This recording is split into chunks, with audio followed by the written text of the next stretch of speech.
Hello, and thank you for listening to WRYAT, New Orleans' fifth-ranked public radio station. As always, we're broadcasting live from a prefabricated Home Depot shed located off of South Carrollton by the Popeyes.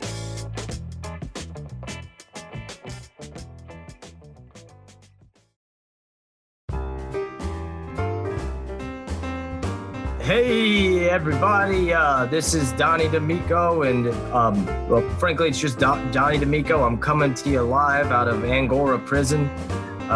This is jail talk. I'm still contracted with WRYAT, and they still, need my voice on the airwaves. I'm currently serving out a 2-month sentence here for capsizing nearly all of Chalmette when I Googled the punished clown. Right now, I'm coming to you live from Angora Prison with my cellmate, Mr. Tommy Tulips. Hey, everybody. My name is Tommy Tulips. You guys want to hear me talk? He was with the bourgeois crime family, also known as the Beignet Boys, and he's currently serving a life sentence for being what was that, Tommy? A mafia hitman? I'm not going to deny that, and nor am I going to agree to that. Perfect. Yeah, so that sounds about right. And we're coming to you live from jail, and we're here to take your jail or jail-related questions. So, well, we can't really go to the phones to get anonymous callers. We need, people to know us to call in, so we got a letter here. Hey, Donnie boy, let me propose a question to you then. Let me mix it up a bit, huh? Oh, that sounds like a lot of fun. Yeah, we'll just go ahead straight to Tommy and get a letter there. Yeah. So this little radio show you got, how does a man on the inside get one of those? Well, I mean, they usually don't just give them out to prisoners. Seems like kind of a hard thing to do. The reason I'm kind of holding on to mine is even despite mine and my brother's myriad run-ins with the law, we're still, I think we're still profitable, and for whatever reason, I don't know, as modestly known celebrities, and they want to keep us on at WRYAT. So you just become an expert on something. Like me and my brothers, we're experts about boating. We got a show. I got some expertise myself. So there's money to be made in this radio business, right? Something that I can get on there and talk about things that I like. Yeah, I mean, there's money to be made as long as you're responsible with it. It's not like my brother. Oh, my God, don't let him near the checkbook at all. Oh, my God, he's alone with the checkbook. Hey, that's a problem you got there, pal. I might know a few people on the outside that can help you out. But, hey, let me ask you something. So when you become a famous radio personality and you go, say, for instance, going on the air talking about love and whatnot, do they mind about what you did maybe, allegedly, potentially in the past? Oh, God, not at all. Actually, no, not even a little bit. If you're well-known enough and, your story's interesting, I mean, I heard on the outside they released a documentary about some dude that, put a hit out on a woman and ritually, abused tigers. And people, like him. I think that guy could win a GOP primary if he wanted to now. No one cares about fucking anything, dude. There are no consequences if you're even remotely a celebrity or an expert on anything. You could probably come in, with some mafia advice, and people will probably listen. I can talk about some mafioso advice, but you know what? Like I said, not going to agree to that. Not going to agree that I did any murders or anything like that. That's probably good. I mean, let me ask you a question, Tommy, because I'm having kind of a hard time here. I mean, me and my brother have done stints in the clink before, sometimes together, sometimes separate, God knows what. Him for embezzlement, breaking and entering, me for, aiding and abetting him and things like embezzlement and breaking and entering. And that sounds like a guy I know's 13th birthday. Oh, Jesus Christ. But go ahead, shoot your question. Just don't actually shoot me. Yeah, no, I mean, I can't. They won't let me. They didn't let me take much on here in my person. I mean, overcrowding's a serious problem. I only capsized Chalmette. You were here for murder, allegedly. And you're serving a life sentence. I got 2 months and we got to share a cell. Since you've been here for much longer than I have and still have much farther to go, I'll be out in 2 months. I've been thinking a lot about the choices that led me here and if life was really worth it and if what I was doing on the outside was really valuable enough to necessitate such a thing. Ronnie told me not to do what I did, and I just went ahead and did it anyway, and I'm not even sure why. Hey, listen, sometimes things just fall off the truck of life and falls at your feet. You roll with the punches. Tell you what, when you do get on the outside, hey, maybe think about old Tommy's over here. I hear microphones can be shipped in. I know a guy that you can send it in through. I can start recording here, or maybe giving me a file or something to get out. Oh, okay. That sounds good. You got any advice for me on how I could maybe approach my brother or something when I get out of here? Oh, your brother. That's a family member. So my best advice for you is to go up to your brother, real quiet like, sneak in there, and just spring it up on him. Wrap that knowledge right around his throat and just kind of pull real tight until he starts listening. He'll scream at first, but that quickly goes down, and you just hold on as tight as possible, and you wrap that truth around once or twice, and you kind of pull, and then afterwards, here's the important part. You want to smooth it all over. You want to bleach the situation over so there's nothing that can grow, and then there's nothing that can tie back to you because you want him to never do it again. You're right. I don't think we should ever be doing the things again. Honestly, Tommy, that's salient advice, and I'm going to keep it in mind next visiting hours. And I will talk to someone on the outside, see if I can hook you up with something once I'm out of here. I mean, they let just about anybody do anything at the shack. And this is a poorly run radio station. I'm sure we could set you up with something. Thanks again. Helping me out, and I owe you a favor. All right. Well, that sounds perfect. Hey, that's not too bad for jail talk. I think that's going to conclude this week's episode. After all, it's popcorn night, and we're going to go ahead and put on, I think, what is it, Ghostbusters 2? Ghostbusters 2. I've never seen the first one. Yeah, and I've never seen the new one. So that sounds great. We'll go ahead and have a good one out there. Thanks everybody. My name's Donnie Damico. Hey, and I'm that Tommy Tulips. Just don't forget about me. And I'll see you. I'll see you in 2 months. I'll see you in the shower. Thanks for stopping by prison.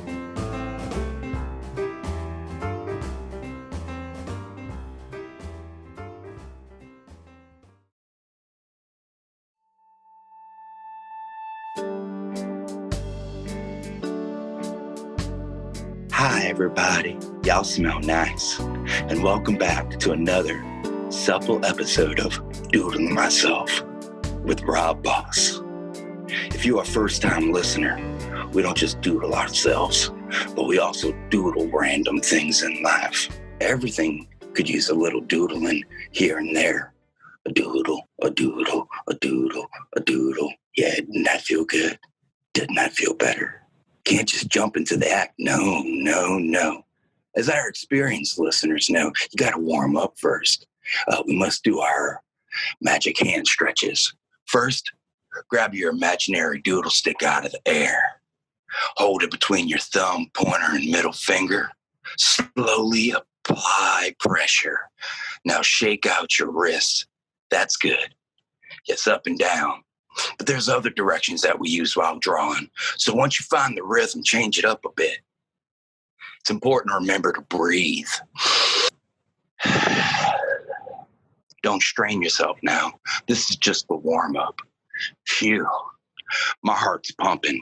The blood is flowing. Let's make some magic. The next thing we're going to do is prepare our paper. Any kind of paper is fine. We're just doodling around here. We're not art masters stroking our canvases with oils or acrylics. We're dirty doodlers, baby. Place your paper down. You can doodle anywhere. Pick a new room in your house if you want. Go find a spot. You found it? Perfect. I like to doodle with scented markers. That's just me. I like to smell my doodles after I finish. Thanks to Marky's Muskers. If you can see it, you can draw it. I say you can smell it too. We must not Yuck others, yummies, all right. That's unsavory, listeners. Okay, enough jibber jabber. Let's doodle ourselves. In 9 strokes, we shall have a masterpiece done. Stroke 1. 1/3 of the way down the center of the page, draw a horizontal line 3 inches across. Second thing you're going to do is connect both sides of that line with a semicircle, arcing towards the top of the page.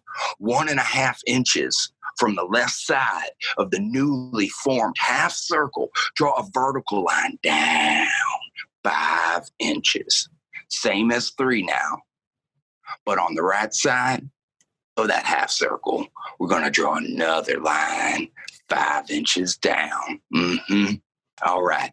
Connected to the bottom of that left vertical line, draw an oval to the left. Any size is fine. Now, to the right, do the same. You're going to draw an oval. You can make them the same size. You can make them smaller. Doesn't matter. Now, go to the left side of that page and draw a squiggly horizontal line towards your doodle that we're making. And then continue past that doodle to the other side of the page. The line should connect with the ovals and the vertical lines that we drew. All right. Now, go back to the top in the half circle arc. Draw a smaller semicircle downwards anywhere off of that hanging arc. Now do this again. Add another point on that half circle. 9 strokes. Ta-da! Our doodling time is done. I hope you're proud of yourself. I know I like what I see. Go hang it up or even show a loved one your masterpiece. Go show them your little mushroom. That's all the time we have. Come doodle with us again, please. And this is Rob Boss, and this has been Doodle Myself on WRYAT.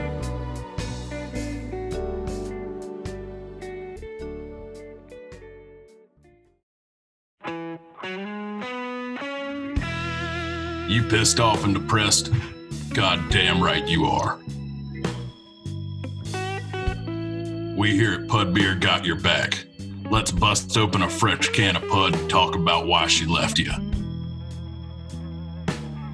PUDD Beer might not know when you're gonna see your children again, but it does know how to numb your inside emotions about it. PUDD Beer. It won't fix your marriage, but it can help finish it.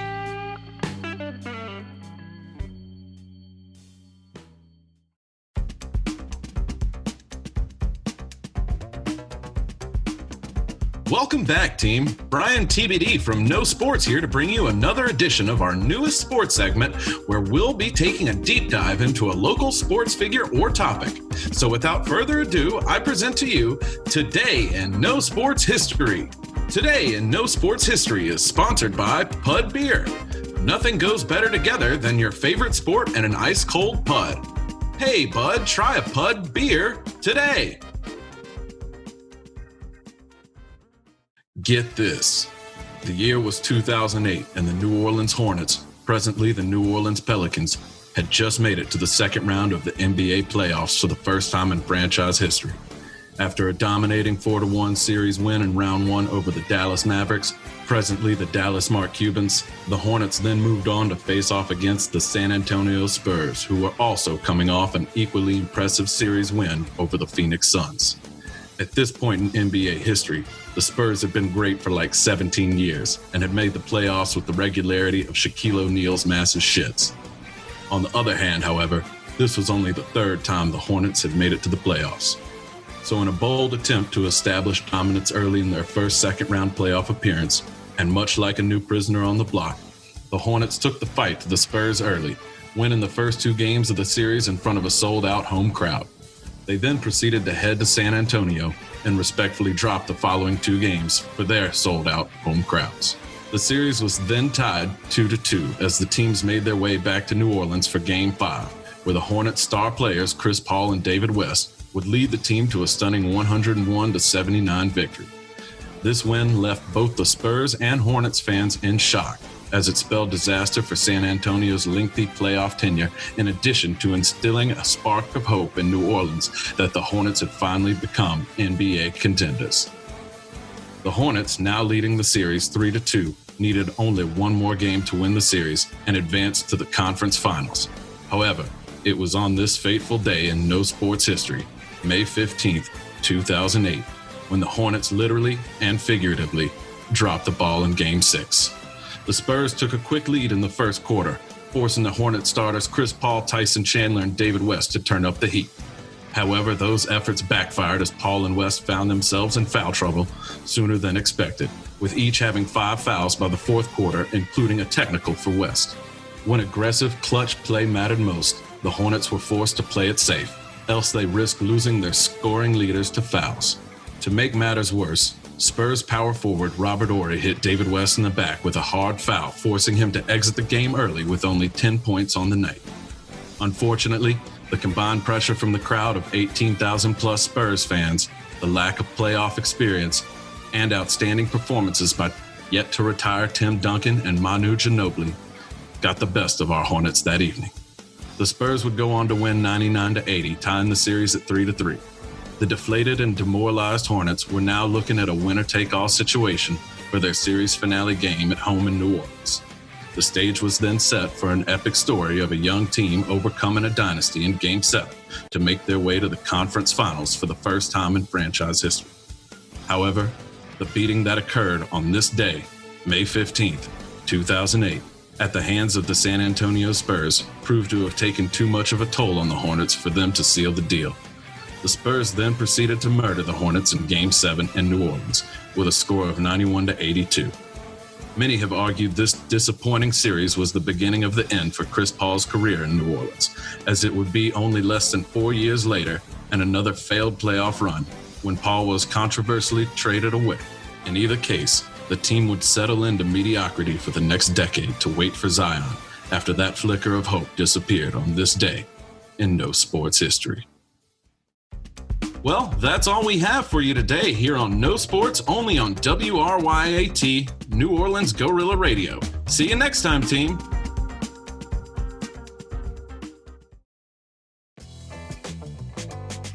Hey, Loop, this is Bryan TDB from No Sports.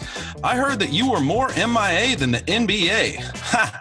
Well, I hope your season's only been postponed and not canceled. Hope you come back soon, buddy. Hello. We here at WRYAT are looking for our beloved DJ Loop Guru. If you have any information on his whereabouts, please call 504-233-9337. That's 504-233-9337. Thank you, and come home soon, Loop.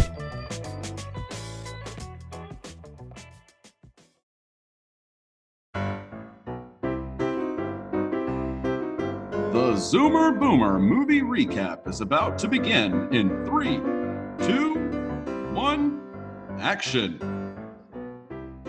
Hello, and welcome to the Zoomer Boomer movie recap, the show where two generations come together to talk about all things movies. I'm a 20-year-old film critic named Zoomer.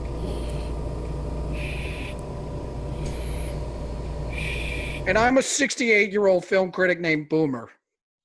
And we love movies. Now, Boomer, I have to say, you really are a trooper today making this episode with me after getting the coronavirus and having to go through ventilation. Now you're recovering at home with an oxygen mask. How are you feeling these days? Shut your mouth, Zoomer. We're not here to talk about this BS. We're here to talk about movies. That's right, Boomer. And since everyone's been stuck at home, we figure now is the perfect time to review the best movies to watch from your couch. Movies like the Lord of the Rings series, a transcendent trilogy that would normally be too long to play at your usual cinema complex, but is just right for the binge-happy guys, gals, genderqueers, and intersexes with the remote in hand. What the hell is that, Zoomer? What, the Lord of the Rings? It's Peter Jackson's incredible film adaptation of the J.R.R. Tolkien fantasy novels. No. All that flappadoodle about intergenders and stuff. Boomer, We want to be all-inclusive of those that don't have your gender privilege. After all, to paraphrase Mr. Token, we want to be the one movie recap to bring them all and in the darkness bind them. Listen, nerd, you want to talk about my gender privilege? Do you know how hard it is being a man these days? I get accused of being deplorable, just getting the morning paper each day. Look, Boomer, I don't know why you insist on wearing that MAGA hat all the time, and I don't know why you insist on getting print news in 2020 when you don't even believe in any story that isn't about a downtown shooting. I do know, I just want us to talk about Lord of the Rings. Can we do that? First off, pal, I get the newspaper so I can read my Beetle Bailey comics and support our troops. And secondly, I don't even like the Lord of the Rings. Who cares about a bunch of midgets walking around trying on jewelry for 9 hours? And to think people call you deplorable. Listen, pal, all right? If people are going to take the time to watch a long movie, they should watch the 1962 masterpiece, Lawrence of Arabia, where Peter O'Toole plays a British lieutenant who teaches the Arabs how to stand up to the Turks. Really? Really? That's the film you're pushing over the Lord of the Rings?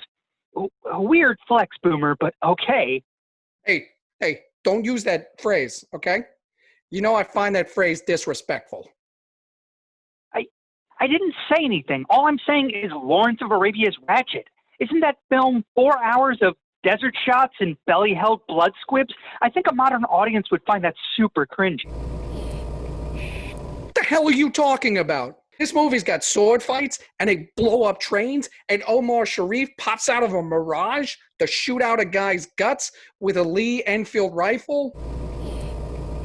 It's 227 minutes of kick-ass, golden age, La La Land badassery. Listen, even beyond how terrible fight scenes are in old movies, I'm not really comfortable promoting a white savior narrative on this show. Are you kidding me? Jesus Christ was a white savior. Are you not comfortable with Jesus Christ? Jesus was not white. He's from the Middle East, my dude.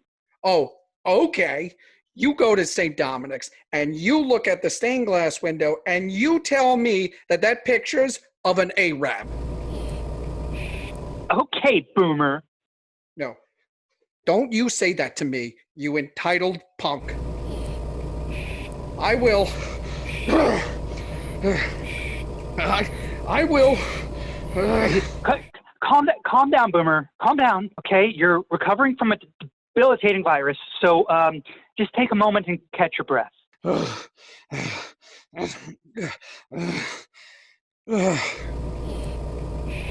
Oh, okay. Hey, I gotta take my hydroxychloroquine real quick. Just go to the next movie while I pop it in. No, don't do that. That's not going to help you at all. Just go to the next film, Zoomer.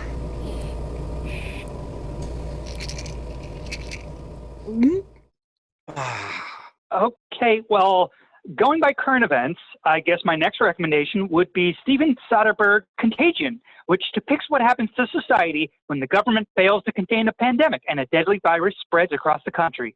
This 2011 think piece did decently in theaters, but it's really captured the attention of homebound audiences everywhere with COVID-19 running rampant.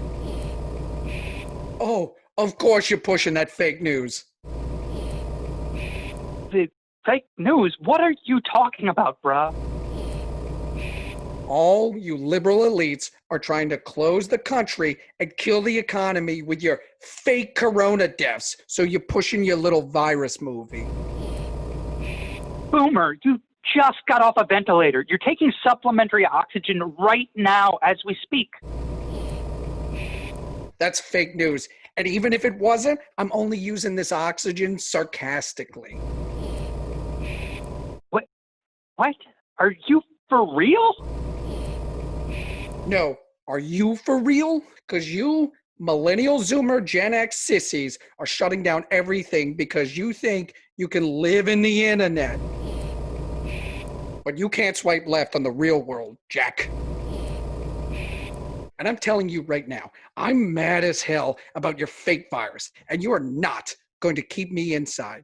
And I'm going to go to D's Donuts and play the electric poker machine because that's my God-given right. Oh, I can't. Are you okay, Boomer? Stop saying that. This has been the Zoomer Boomer Movie Recap. That's a wrap.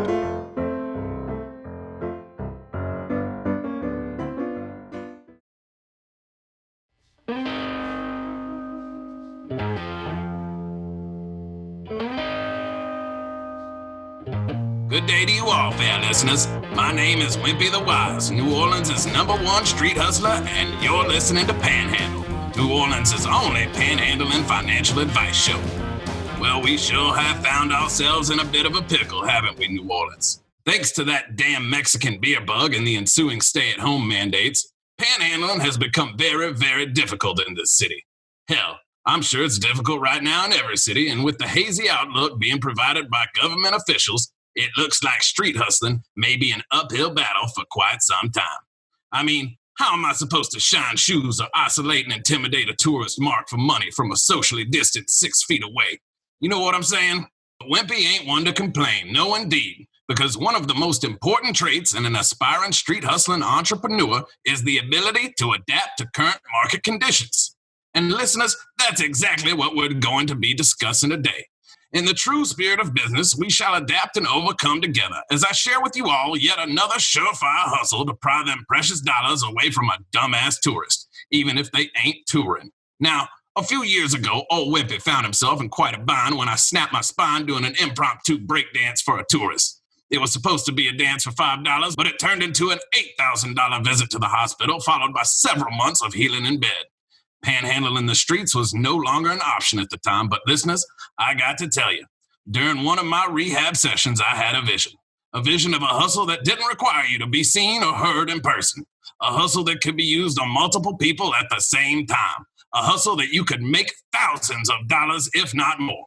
And all you need to pull off this gimmick is a little geographical know-how and a computer with internet access. Now, since we do not have the luxury of approaching people in the streets as we used to, social distancing and all, can't panhandle if you're sick, you know what I'm saying, then we need to find another way to directly approach people in the virtual internet world. Thankfully, Mr. William Gates invented the electronic mail, also known as the email, that allows oneself to communicate by written word directly with another person at a distance. And all you need to do so is an email address. And since most people seem to find Wimpy's physical presence off-putting, this is a great method to reinvent yourself because, listeners, you can be whoever you want to be on the internet. Hell, you can be whoever you want to be in the real world as well, but guess the saying is true, you can't fix ugly. So go ahead and reimagine yourself as the person you want to be, someone who warrants sympathy and would be justified in soliciting financial aid during these troubled times. I often fancy myself as royalty from a distant land. Very handsome, of course, but also in grave need of immediate cash dollars. Once you have yourself an email address and a sympathetic character with compelling background story, then it's time to make your move.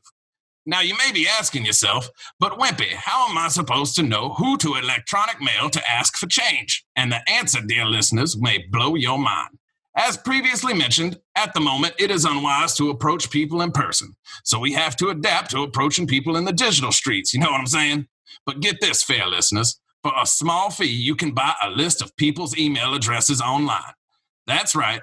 And with the ability to send the same solicitory message to several dumbass tourist marks all at once, the numbers are in your favor. Could you imagine 1,000 Wimpies all hustling at the same time? Well, that's exactly what we're going to do, because after you get yourself a list of emails, your reinvented self is now ready to take the virtual stage. This is where it gets tricky, though, so listen carefully, fair listeners. When you send out your message, sure, you could be honest and direct in asking for change, but I found that much like the real world, people on the internet are hesitant to just hand out their money to others. That's why it's important to offer something in return that will enrich them, metaphorically speaking, of course. Before I shined them shoes, they was dirty. Now they clean.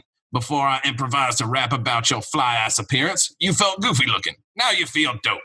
See how the real-world hustles make people feel better than they were before? Well, you're going to want to try and replicate that sense of empowerment for your mark online. And what's more empowering than the promise of more money? Take Wimpy's favorite gimmick, for example, wherein I pretend to be a prince in need of urgent funding to deal with an immediate and pressing issue.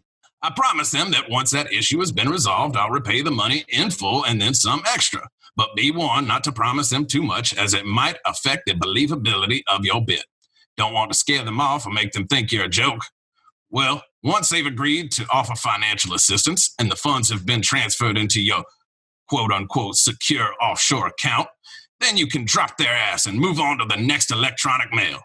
It's that simple, dear listeners. And no need to tailor your gimmick to each individual, because with the ability to contact hundreds, if not thousands of dumbass tourist marks all at once, the numbers are greatly in your favor with little to no effort.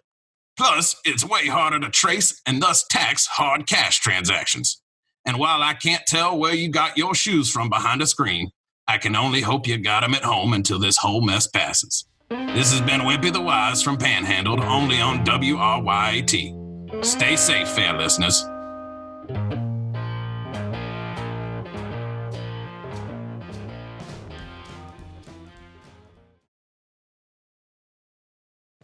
This is WRYAT New Orleans Guerrilla Radio. Thanks for listening, and we'll see you next time.